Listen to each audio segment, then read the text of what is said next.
Pertempuran militer Rusia melawan kelompok militer Ukraina masih terus berlangsung hingga saat ini. Pasukan terjun payung Rusia menyerbu benteng kelompok militer di pinggiran Kasovyar. Rekamannya diunggah di aplikasi media sosial Telegram pada Kamis 25 April 2024. Dalam rekaman terlihat drone pengintai menangkap sebuah parit persembunyian musuh. Tepatnya di sebuah hutan belantaran, pasukan Rusia menerobos masuk ke kawasan musuh. Infanteri Rusia dengan persenjataan ringan berhasil menguasai Opornik. Dilaporkan senjata api angkatan bersenjata Ukraina yang terdeteksi segera dihancurkan oleh kru drone FPV Rusia. Video ini beredar dan mendapatkan beragam reaksi dari pengguna Telegram.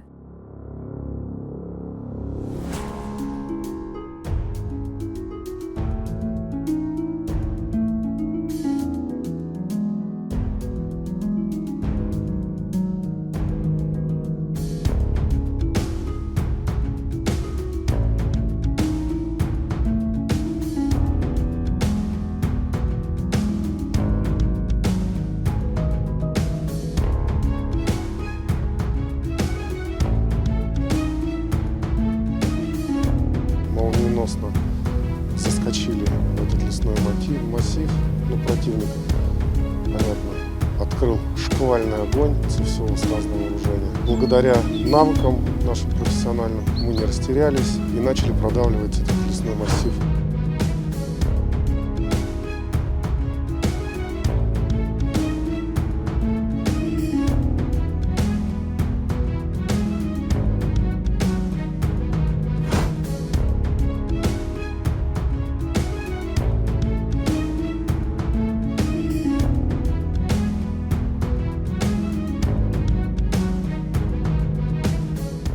Download Tribun X sekarang, menghadirkan lokal menjadi Indonesia.